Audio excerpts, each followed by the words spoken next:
स्वागत है आपका मेरे चैनल OS फ्री लर्निंग में। और सबसे पहले मैं ये पूछना चाहूँगा कि आप लोग कैसे हैं। आई होप कि आप लोग अच्छे होंगे। तो बच्चों, जैसा कि आप लोग जानते हैं कि मैं बहुत दिनों से वीडियोस अपलोड नहीं कर पा रहा था। तो इसके पीछे रीज़न ये है कि इसके पीछे कुछ इश्यूज़ थे बच्चों, जिनकी वजह से मैं वीडियोस जो है नहीं डाल पा रहा था। लेकिन अब जो है इंशाअल्लाह ताला मैं सारे videos time to time upload करूँगा। और मैं यही कहना चाहूँगा कि आप लोग हमेशा, आप लोग का सपोर्ट हमेशा मेरे साथ बना रहे।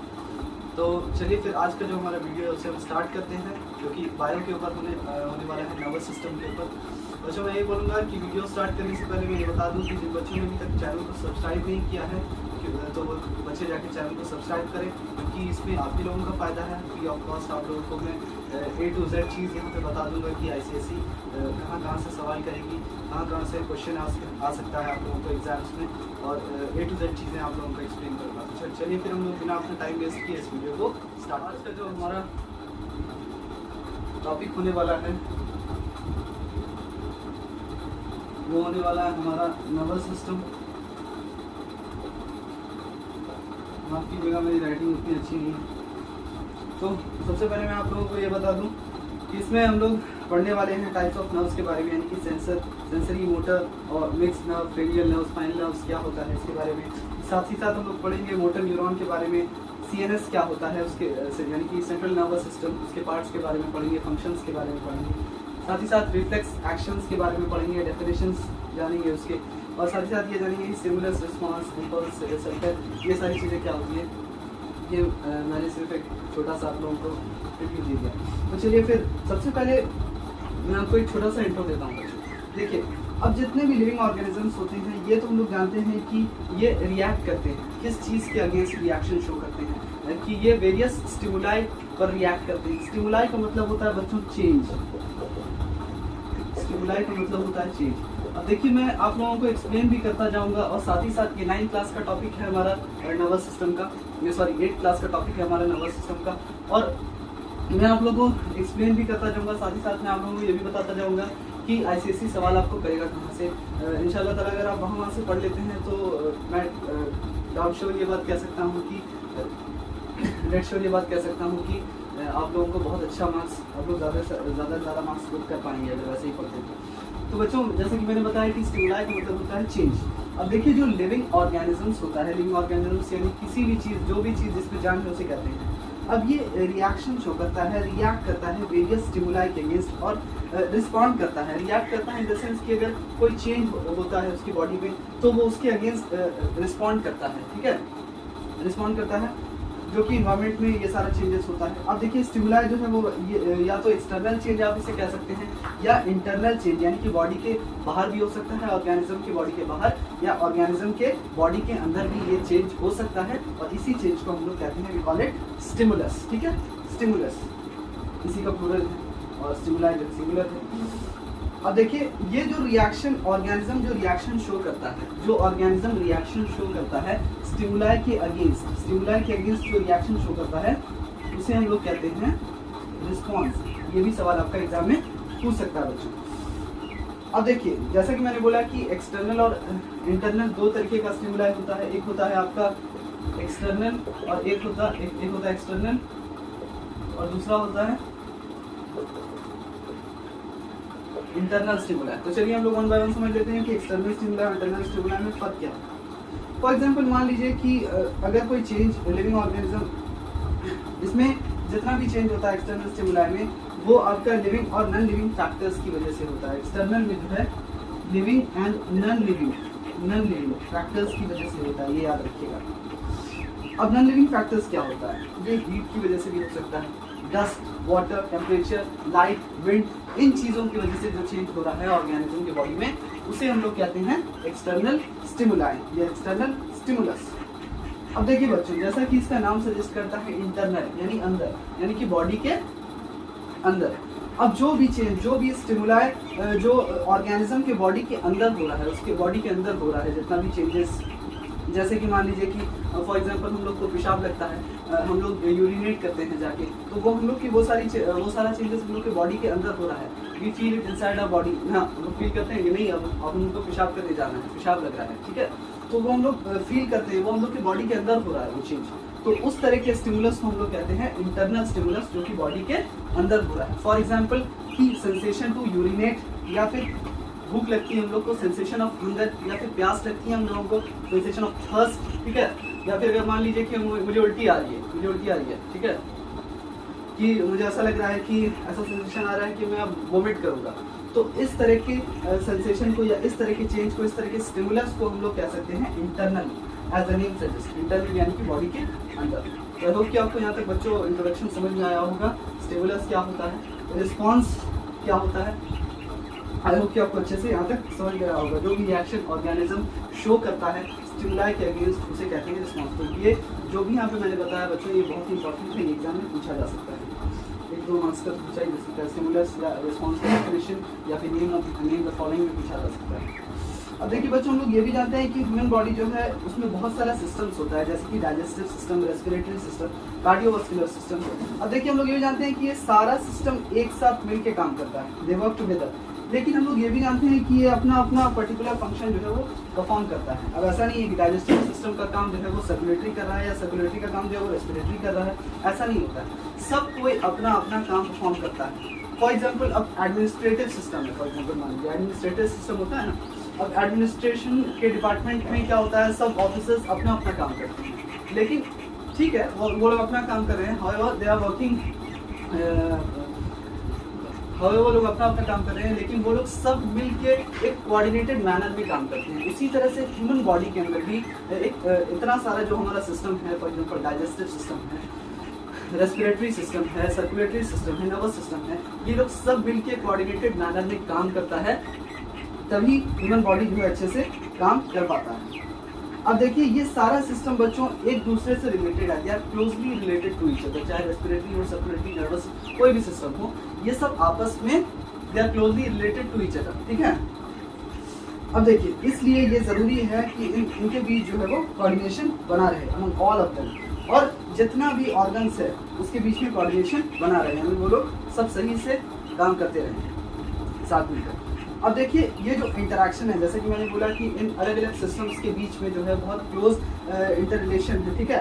तो हम लोग ये कह सकते हैं कि इन सिस्टम्स का जो इंटरेक्शन है as per the need of the body, इसको हम लोग कहते हैं कोऑर्डिनेशन। इन सिस्टम्स का जो इंटरेक्शन है, रेस्पिरेटरी सिस्टम का सर्कुलेटरी के साथ इंटरेक्शन, सर्कुलेटरी का नर्वस के साथ इंटरेक्शन, ये आपस में जो इनका इंटरेक्शन है आपस में, तो इसे हम लोग कह सकते हैं इस इंटरेक्शन को coordination. Coordination, this question may also be asked in your exams, ठीक है। ICSE ये भी पूछ सकती है कोऑर्डिनेशन का, या तो डेफिनेशन लिख देगी या नेम द फॉलोइंग में ये सवाल पूछ सकती है कि कोऑर्डिनेशन किसे कहते हैं। तो चलिए बच्चों फिर हम आगे बढ़ते हैं।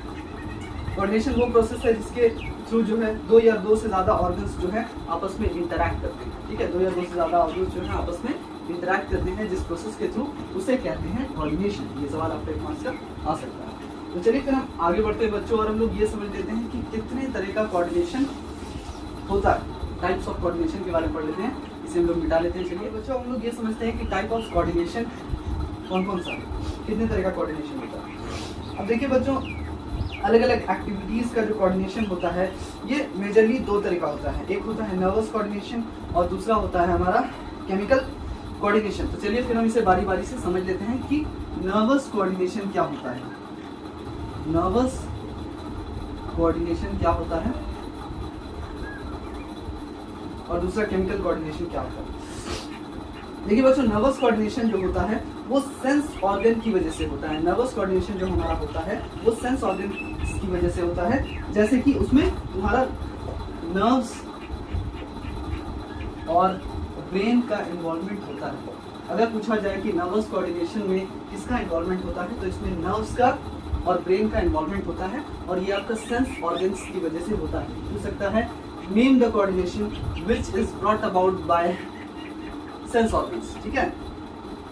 अब देखिए बच्चों इसमें एग्जांपल हम लोग ले सकते हैं। फॉर एग्जांपल जैसे कि मान लीजिए कि हम लोग किसी गर्म पैन को छू लेते हैं, on touching a hot pan we immediately withdraw our hands, ठीक है। तो हम लोग जैसे ही किसी गर्म चीज़ को छूते हैं, हॉट पैन जरूरी नहीं, किसी भी गर्म चीज़ को छुएंगे, जैसे ही छुएंगे हम लोग पीछे फौरन से अपना हाथ हटा लेते हैं, ठीक है। तो ये सारा आपका एग्जाम्पल्स है नर्वस कोऑर्डिनेशन का।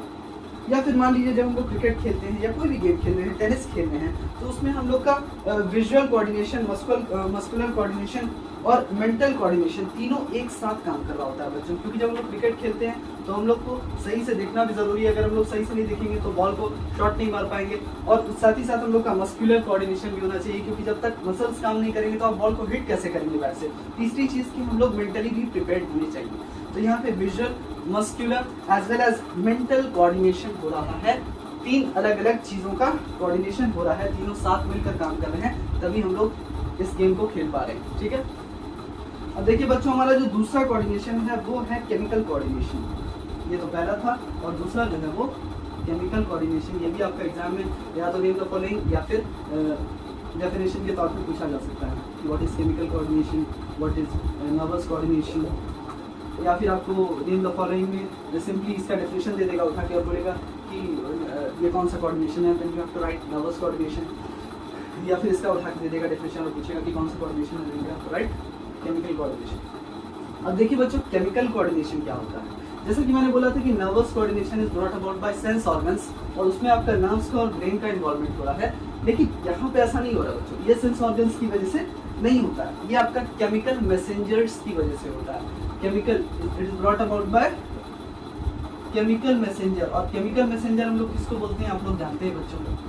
केमिकल मैसेंजर अगर नहीं भी जानते हैं तो कोई बात नहीं है, केमिकल मैसेंजर्स कहते हैं हार्मोन्स को जो हमारी बॉडी प्रोड्यूस करती है। ठीक है, डिफरेंट ग्लैंड्स जो हार्मोन्स बनाते हैं उसी को कहते हैं हम लोग chemical messenger, that is called hormone. Chemical messenger R called hormone. अब केमिकल कोऑर्डिनेशन का हम लोग एक सिंपल सा एग्जांपल ले लेते हैं बच्चों। फॉर एग्जांपल, जैसे हम लोग कुछ सड़ा पचा चीज खा लेते हैं, for example if we eat something stale और इनएडिबल, देन वी वोमिट। हम लोग वोमिट करते हैं ना, फौरन से वी वोमिट, इमीडिएटली वोमिट करते हैं। और हम लोग का नर्वस सिस्टम जो है वो यहाँ पे किस तरह से काम कर रहा है, जैसे कि मैंने आपको यहाँ पे बताया था, एक एग्जांपल दिया था कि जो क्रिकेट खेलने के समय हम लोग का मस्कुलर मतलब मसल्स भी काम कर रहा है, साथ ही साथ विजुअल और मेंटल कोऑर्डिनेशन भी हो रहा है। उसी तरह से यहाँ पे आपका फॉर एग्जांपल, यहाँ पे अगर मैं बात करूँ केमिकल कोऑर्डिनेशन की, तो यहाँ पे हम लोग का वॉलंटरी, इनवॉलंटरी और रिफ्लेक्स एक्शन तीनों का कोऑर्डिनेशन होता है बच्चों। वॉलंटरी, इनवॉलंटरी और reflex action, voluntary, involuntary and reflex action. Voluntary के बारे में आप लोग जानते होंगे, वॉलंटरी मसल्स वो होते हैं जो हमारी मर्जी से काम करते हैं, यानी कि हम लोग के they are under our control. Involuntary muscles are not under our control. ठीक है, फॉर एग्जांपल हार्ट बीट जो हो रहा है उसको आप रोक सकते हैं क्या, वो आपके कंट्रोल में नहीं है ना। वॉलंटरी मसल्स फॉर एग्जांपल की movement of the muscles, for example मैं ये अपने हाथ को मूव कर पा रहा हूँ इस तरह से, अगर मैं इसे यहाँ पे बोर्ड पे कुछ लिख रहा हूँ तो यहाँ ये सारा these things are under our control, so they are called voluntary. और those things which are not under our control, those actions which are not under our control, so they are called involuntary। Reflex action के बारे में हम लोग अभी बाद में पढ़ेंगे, सब चीज़ धीरे धीरे जानेंगे रिफ्लेक्स एक्शन क्या होता है। तो चलिए बच्चों, यहाँ पे हमारा खत्म होता है केमिकल कोऑर्डिनेशन। अब देखिए वॉलंटरी एक्शंस के बारे में मैंने आपको बता दिया, इसके एग्जांपल्स के बारे में भी बता देता हूँ थोड़ा बहुत, कि जैसे फॉर एग्जांपल कोई डांस कर रहा है, dancing, eating N orange, writing an article. अब मैं कुछ लिख रहा हूँ, मैं डांस कर रहा हूँ, या फिर मैं ऑरेंज खा रहा हूँ, कुछ भी खा रहा हूँ, तो उसमें हमारे मसल्स का इन्वॉल्वमेंट हो रहा है। ठीक है, मसल्स काम कर रहा है, so these muscles are under our control, so they are called voluntary.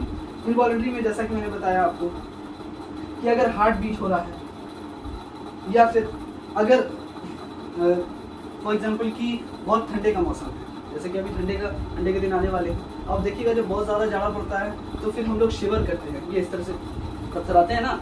तो वो जो थरथरा, फॉर एग्जांपल मैं आपको बोलूँ कि मैं आपको बाहर खड़ा कर दूँ ले जाके ठंडे की रात में, रात 12 बजे खड़ा कर दूँ और बोलूँ कि आपको जो है शिवर नहीं करना है, you don't have to shiver. ठीक है, is it possible? No, it's not possible. कि मैं आपको बोल दूंगा ठंडे के रात में जाके खड़ा कर दूंगा और बोलूँगा कि आपको थरथराना नहीं है, तो वो पॉसिबल नहीं है। बिना कुछ स्वेटर जैकेट के खड़ा कर दूंगा ले जाके, तो आप ऐसा हो ही नहीं सकता है कि आप थरथराएंगे नहीं, वो पक्का होगा। So that activity, those activities comes into this category, that is involuntary muscles है। ठीक है, which are not under control, वो होगा ही होगा। मैं आपको बोलूँगा कि आप 1 घंटा सांस रोक के रखिए, that's not possible, so that also comes into this category, involuntary. ठीक है, तो चलिए फिर बच्चों हम लोग आगे बढ़ते हैं, ये समझ लेते हैं कि नर्वस सिस्टम का फंक्शंस क्या होता है। इससे भी कम से कम 2 पॉइंट आ सकता है कि right any 2 functions of nervous system, ICSE ये सवाल पूछ सकती है। चलिए इसे निकाल देखिए। सबसे पहला जो फंक्शन है नर्वस सिस्टम का, बहुत सारे इसका इंपॉर्टेंट फंक्शन है, यहाँ पे 4 दिया है, मैं आपको उसमें से बता देता हूँ। सबसे पहला जो है नर्वस सिस्टम, सबसे पहली चीज़ ये जानते हैं कि हम लोग को आउटसाइड वर्ल्ड के बारे में इन्फॉर्म करता है सेंस ऑर्गन्स के थ्रू। सेंस ऑर्गन्स क्या है? हमारा आइज, नोज, स्किन, टंग, ये सब हमारा सेंस ऑर्गन है, जिसके थ्रू, इन ऑर्गन्स के थ्रू हमें बाहर की दुनिया के बारे में पता चलता है। बाहर की दुनिया इन द सेंस क्या? फॉर एग्जाम्पल बाहर की दुनिया इन द सेंस ये, घर से बाहर जाना जरूरी है कि घर में भी क्या हो रहा है, या फिर घर से बाहर भी अगर आप जाते हैं तो क्या हो रहा है, आप लोग आंख से देख सकते हैं। आंख से देख करके वो मैसेज आपका ब्रेन तक पहुंचता है, फिर ब्रेन एनालाइज करता है, अच्छा मैंने ये चीज़ देखी। फॉर एग्जाम्पल आपने nose is also sense organ, तो नोज से आपने किसी चीज़ को स्मेल किया, सूंघा, अब वो फौरन से स्पाइनल कॉर्ड के थ्रू उस मैसेज को ब्रेन तक पहुंचा दिया गया, ब्रेन ने एनालाइज किया, अच्छा मैंने किसी सड़ी चीज़ को सूंघा, या फिर फॉर एग्जांपल किसी अच्छी चीज़ को सूंघा, तो उसके बारे में आपका ब्रेन रिस्पॉन्ड करेगा कि हाँ भाई कि मैंने किसी अच्छी चीज़ को सूंघा। तो ये इन चीज़ों में भी नर्वस सिस्टम का काम होता है कि it informs us about the outside world through the sense organs. ये पहला हमारा था। अब देखिए बच्चों, दूसरा जो है हमारा, ये सबसे पहला मैं लिख देता हूँ फंक्शंस ऑफ नर्वस सिस्टम, ठीक है, फंक्शंस ऑफ नर्वस सिस्टम, ठीक है। तो जैसे कि हम लोगों ने पहला पॉइंट समझा बच्चों कि नर्वस सिस्टम जो है हमें इट इन्फॉर्म्स अस, जैसे कि हमने जाना कि informs us about the outside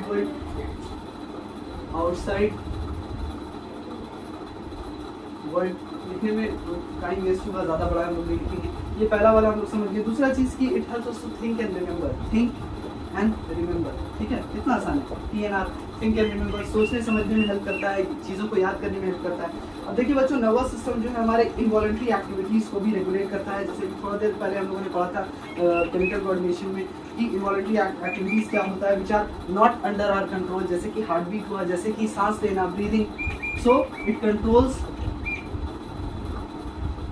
involuntary activities as well, ठीक है, जैसे कि हार्ट बीट, इनवॉलंटरी एक्टिविटीज जैसे कि हार्ट बीट हुआ, जैसे कि ब्रीदिंग हुआ, इन चीज़ों को भी नर्वस सिस्टम कंट्रोल करता है।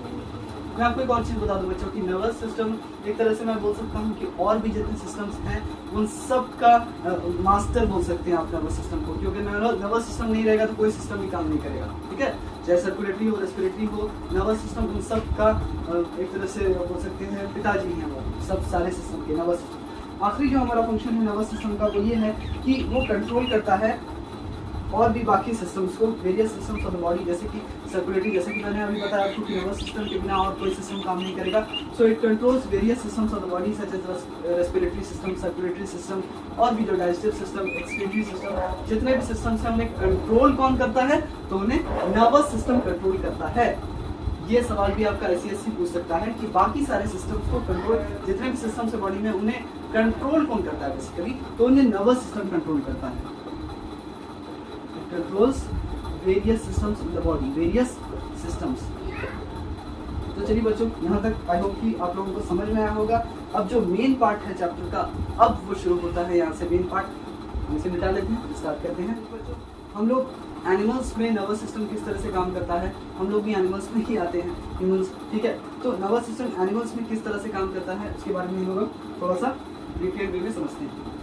अब देखिए बच्चों, जैसा कि आप लोग जानते हैं कि वर्टिब्रेट्स जो होते हैं, वर्टिब्रेट्स किसको कहते हैं, for example if I ask you vertebrates किसे कहते हैं, लिखने की जरूरत नहीं है, टाइम वेस्ट होगा, मैं आपको मुझसे ही बता दे रहा हूँ। जो चीज़ बता रहा हूँ, जो चीज़ जो इंपॉर्टेंट बता रहा हूँ उसे नोट करें आप लोग कॉपी में, और उसे नोट करें और याद करें, क्योंकि मैं जहाँ से बताऊँगा इंशाअल्लाह ताला वहाँ से आपके क्वेश्चंस काफ़ी लड़ेंगे।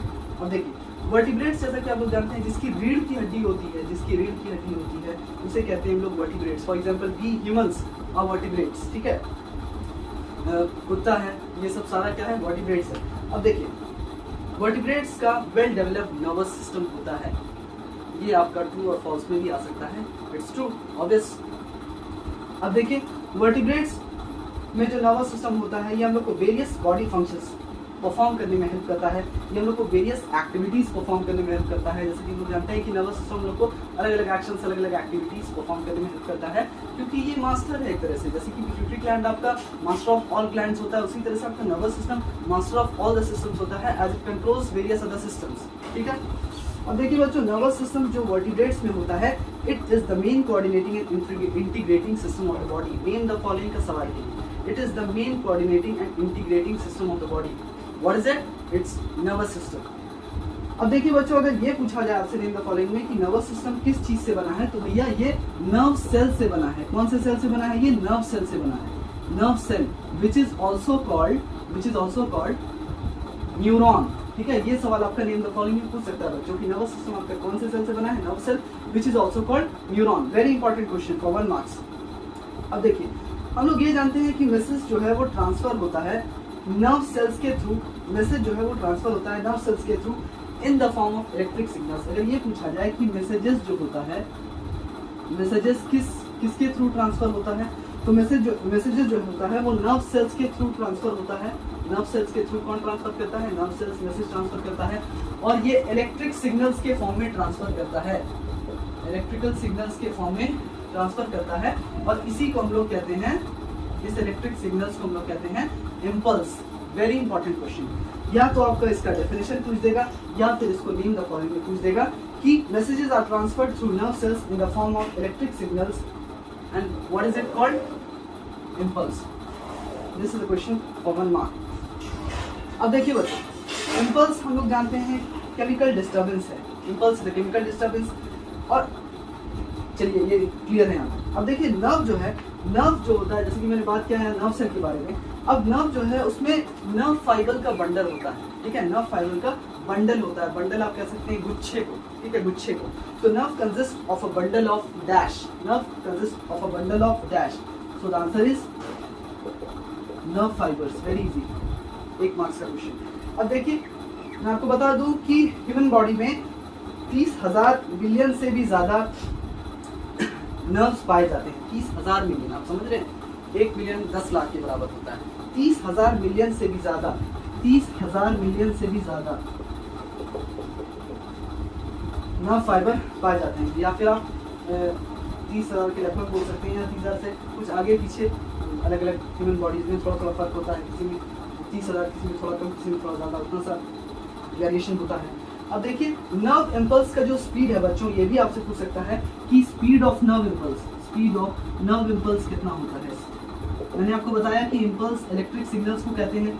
Messages are transferred in the form of electric signals which is called impulse. अब ये स्पीड क्या होता है आपका नर्व इम्पल्स का, तो मैं बता दूं आपको, इसका स्पीड होता है 100 मीटर पर सेकंड, यानी कि 1 सेकंड में आपका वो 100 मीटर का स्पीड पकड़ सकता है। ठीक है, ये नर्व इम्पल्स। आप समझ सकते हैं कि जैसे कि मैंने कोई चीज़ देखी, अब उसे फौरन से नर्व इम्पल्स जो होगा उसे कंडक्ट करके ब्रेन तक उस मैसेज को पहुंचा देगा। इम्पल्स इलेक्ट्रिक सिग्नल्स के फॉर्म में, इम्पल्स के फॉर्म में उसे ब्रेन तक उस मैसेज को पहुंचा देगा। किस फॉर्म में? इम्पल्स के फॉर्म में पहुंचाएगा। किस स्पीड से पहुंचाएगा? 100 मीटर पर सेकंड। अब आप अंदाजा लगा सकते हैं कि उसका स्पीड क्या है। 1 सेकंड में 100 मीटर कवर कर सकता है। तो चलिए बच्चों, यहाँ पे हमारा ये खत्म होता है नर्वस सिस्टम किस तरह से काम करता है एनिमल्स में as well as human beings. चलिए आगे बढ़ते हैं, हम लोग न्यूरॉन के बारे में जानते हैं। और न्यूरॉन, जैसे कि मैंने आपको बताया, nerve cell is also known as neuron. The other name for nerve cell is neuron. तो चलिए उसके बारे में हम लोग पढ़ते हैं, न्यूरॉन के बारे में, और उसके स्ट्रक्चर के बारे में भी एक एक चीज़ समझते हैं। और सवाल कहाँ से पूछेगा इसी से। मैंने यहाँ पे न्यूरॉन का स्ट्रक्चर बना दिया है, स्ट्रक्चर ऑफ न्यूरॉन। ठीक है, और पता नहीं ये बहुत अच्छा नहीं बनाया मैंने, क्योंकि मेरा डायग्राम उतना अच्छा नहीं। तो चलिए फिर इसे हम बारी बारी से समझ लेते हैं, और ये समझ लेते हैं कि इससे सवाल कैसे आएगा एग्जाम में। सबसे पहले तो मैं आपको ये बता दूं कि ये diagram it's very important for your exam. ठीक है, ये डायग्राम आपको या तो बना के लेवल करने के लिए दे सकता है, या फिर बजाता ये डायग्राम आपको बनाया क्वेश्चन पेपर में दिया रहेगा। यू जस्ट हैव टू लेवल इट। ठीक है, and you have to explain about the parts of neuron. ठीक है, about the parts of nerve cell. Neuron is also called nerve cell, as we know about that. अब देखिए बच्चों, neuron क्या होता है, सबसे पहले हम लोग ये समझते हैं कि अगर ये नेम द फॉलोइंग में पूछे कि it is the structural and functional unit of nervous system, जो कि मैसेज को रिसीव करता है और उसे पहुंचाता है। It receives message. उसका काम क्या है न्यूरॉन का? It receives message and conducts it. Receives and conduct, receive करना और कंडक्ट करना, यानी कि मैसेज को रिसीव करना और उसको इम्पल्स के फॉर्म में, इलेक्ट्रिक सिग्नल्स के फॉर्म में कंडक्ट करना ब्रेन तक। यही है हमारा न्यूरॉन का function. What's the function of neuron? मैंने आपको बता दिया, रिसीव्स एंड कंडक्ट्स मैसेज। ठीक है, और देखिए बच्चों, यही है आपका structure and function unit of neuron. ये very important name the following में सवाल आएगा। और देखिए बच्चों, न्यूरॉन का 4 पार्ट होता है। साइटन है, डेंड्राइट है, एक्सन है। न्यूरॉन का भी पार्ट्स होता है, माइलिन शीथ के बारे में भी हम लोग पढ़ेंगे। बेसिकली तो 3 पार्ट ही होता है, साइटन, डेंड्राइट और एक्सन, लेकिन we'll talk about myelin sheath as well. तो चलिए, जैसा कि आप लोग ये डायग्राम देख सकते हैं, मैं आपको लाइन बाय लाइन एक्सप्लेन करता हूँ कि साइटन, डेंड्राइट और एक्सन का काम क्या है, उनका लोकेशन क्या है। तो मैं आपको बता दूं कि न्यूरॉन का जो सबसे मेन पार्ट होता है, इस पूरे न्यूरॉन का अगर सबसे मेन हिस्सा कोई है तो वो ये पार्ट है, जिसे हम लोग we call it cell body और साइटन। मेरा मार्कर ठीक से काम नहीं कर रहा है, मैं इसे अगले दिन कर लूँगा इंशाल्लाह, ठीक है। तो ये सेल बॉडी इसे कहते हैं, या फिर इज ऑल्सो कॉल्ड साइटन। अब ये सबसे मेन पार्ट होता है सेल बॉडी का, ये सबसे मेन पार्ट होता है आपका न्यूरॉन का, ठीक है। और इट्स ऑल्सो कॉल्ड साइटन। अब देखिए साइटन में जो है, आप जैसा कि देख सकते हैं, न्यूक्लियस है। साइटन कंटेन्स, पूछ सकता है ये भी सवाल आपका कि cyton contains dash and dash. Cyton contains nucleus. अब देखिए ये पूरा साइटन है, ये पूरा साइटन है, ठीक है। अब cyton contains nucleus, cyton contains nucleus as well as this part is called cytoplasm. आप जो ये बीच का जो पूरा हिस्सा देख रहे हैं, ये वाला जो हिस्सा है, ये वाला हिस्सा, अगर मैं इसे शेड करूँ, मैं शेड नहीं कर रहा हूँ, ये अनशेडेड एरिया है, यहाँ तक जितना ये सारा अनशेडेड एरिया है, ये सारा आपका साइटोप्लाज्म है, ठीक है।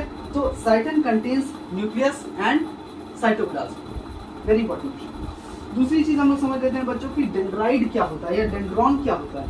अब देखिए बच्चों, डेंड्रॉन वो शॉर्ट फाइबर्स है जो सेल बॉडी से अराइज करता है, यानी ये जो सेल बॉडी है इससे निकलता है। अब देखिए आप लोग देख सकते हैं कि यहाँ पे ये ब्रांच स्ट्रक्चर्स जो सेल बॉडी से निकल रहा है, ये उभर के इससे बाहर आ रहा है, इससे निकल रहा है, वी कॉल इट डेंड्रॉन्स, ठीक है, we call it dendrons. These are short fibres that arise from the cell body. Name the following का एक बहुत इंपॉर्टेंट क्वेश्चन, डेंड्रॉन्स। अब देखिए ये हाईली ब्रांच स्ट्रक्चर होता है साइटन का, देख सकते हैं आप, जैसे कि ये हाईली ब्रांच होता है, इसका ब्रांच फिर आगे चल के ये और ज्यादा सब डिवाइड होता है, और इसी डेंड्रॉन की सब डिविजन को we call it dendrites। Easy है ना। इस डेंड्रॉन के सब डिवीजन को, ये आगे जाके सब डिवाइड होता है, फर्दर सब डिवीजन होता है इसका, and we call it dendrites. It's very easy. अब देखिए बच्चों, ये इनका काम क्या होता है, ये मैसेज रिसीव करते हैं दूसरे न्यूरॉन से। मैं आपको बता दूं कि ये जो डेंड्रॉन है, ये आगे चल के फर्दर सब डिवीजन जो हुआ है, जैसे ये सारा डेंड्राइट्स है, आप जो छोटा छोटा देख सकते हैं, जो इनका डेंड्रॉन्स का जो फर्दर सब डिवीजन हुआ है, आगे चल के ये सारा डेंड्राइट्स है।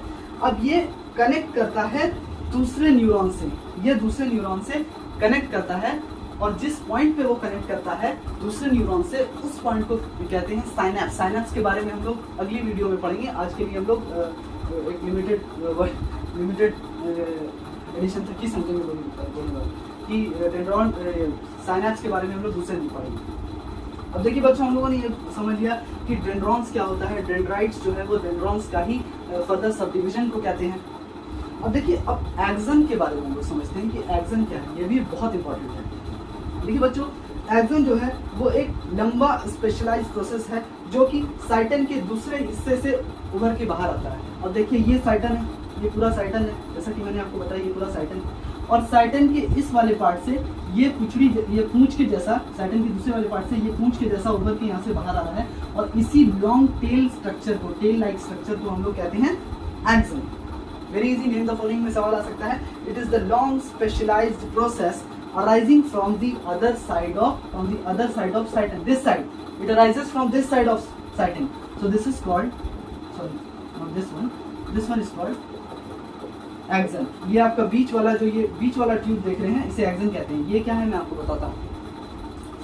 अब देखिए बच्चों, इसका लेंथ कितना होता है। अगर ये पूछे कि ये जो एक्सन है, ये जो टेल लाइक स्ट्रक्चर है यहाँ से यहाँ तक, इसका लेंथ क्या हो सकता है, तो मैं आपको बता दूं कि its length may vary from few mm up to more than 1 metre. अब ये इसका लेंथ जो है वो फ्यू mm से, ये भी सवाल आपको पूछ सकता है, to more than 1 metre, to more than 1 metre, 1 metre तक इसका लेंथ हो सकता है। यानी कुछ mm से लेके, मतलब समझ रहे कितना ज़्यादा वेरिएशन है। या तो mm बहुत छोटा होता है, 1 centimetre is equal to 10 mm, तो फ्यू mm से लेके मोर देन 1 मीटर तक इतना इसका लेंथ वैरी कर सकता है बच्चों। अब देखिए एक्सन जो है, ये सवाल भी आपको पूछ सकता है, वेरी इंपॉर्टेंट क्वेश्चन, आईसीएसई में ask you this as well, कि एक्सन जो है it is surrounded by a sheath. Axon देखिए आप देख सकते हैं, ये जो टेल लाइक स्ट्रक्चर है, ये यहाँ पे शीथ से सराउंडेड है। ये जिसे मैं शेड कर रहा हूँ बच्चों, ये, ठीक है। और इसी को हम लोग कहते हैं, इस शीट को हम लोग कहते हैं myelin sheath. This is called myelin sheath, ठीक है। Very important question. और ये माइलिन शीट का काम क्या है? देखिए बच्चों, it carries message from the cell body of one neuron to the cell body of other neuron. Sorry, ये माइलिन शीट का काम नहीं है, ये एक्सन का काम है। एक्सन का काम ये है कि वो मैसेज कैरी करता है from cell body of one neuron, ठीक है। सेल बॉडी किसे कहते हैं? जैसे कि मैंने आपको बताया, इसको कहते हैं सेल बॉडी, ठीक है। इस एरिया को, इसको पूरा कहते हैं सेल बॉडी। अब इसका काम क्या है? ये एक सेल बॉडी से, एक साइटन से दूसरे साइटन में, मैंने आपको बताया था कि एक न्यूरॉन जो है वो दूसरे न्यूरॉन से, अब सेम स्ट्रक्चर, सेम न्यूरॉन यहाँ पे कनेक्टेड रहेगा इस एरिया पे। और पॉइंट ऑफ कांटेक्ट को बोलेंगे हम लोग साइनैप्स, जहाँ पे कनेक्ट हो रहा है एक न्यूरॉन दूसरे न्यूरॉन से, ठीक है। अब अगर ये पूछ दे कि what is the function of axon, तो you have to write it carries message from cell body of one neuron, carries message, ये एक्सन का फंक्शन है बच्चों, एक्सन का, ठीक है। Carries message from cell body of one neuron to other neuron, ठीक है, to cell body of other neuron. तो यही काम होता है बच्चों एक्सन का, carries message from cell body of neuron to cell body of other neuron. ये सवाल भी आपका बहुत इंपॉर्टेंट है, फंक्शन ऑफ एक्सन। और माइलिन शीट जो है वो एक तरह से it acts as a protective sheath, ठीक है। ये प्रोटेक्ट करता है आपके, ऑब्वियस है कि किसको प्रोटेक्ट करेगा? तो ये एक्सन को, इस ट्यूब लाइक स्ट्रक्चर को प्रोटेक्ट करेगा। Myelin sheath it acts as a cushion की तरह एक्ट कर रहा है। तो चलिए फिर बच्चों हम यहाँ पे इस सेशन को एंड करते हैं। बच्चों यहाँ पे हमारा खत्म होता है आज का सेशन, जो कि बायो की नर्वस सिस्टम के टॉपिक पर था। तो आई होप कि आपको ये वीडियो बहुत पसंद आया होगा, और जिन बच्चों को मेरे वीडियोस पसंद आते हैं वो वीडियो को लाइक करें ज़रूर, और सब्सक्राइब भी करें। आप लोग बच्चों सपोर्ट करें ज़्यादा से ज़्यादा मेरा, ताकि मैं भी आप लोगों के लिए ज़्यादा से ज़्यादा वीडियोस डाल पाऊँ on A daily basis. Daily नहीं भी तो हफ्ते में अगर 3 वीडियो भी डाल दूंगा बायो के ऊपर, तो आपका बहुत ज़्यादा हेल्प हो जाएगा, और मेरा भी आप लोग सपोर्ट करें बच्चों, ठीक है। तो फिर चलिए मिलते हैं फिर अपनी अगली वीडियो में, तब तक के लिए गुड बाय, टेक केयर।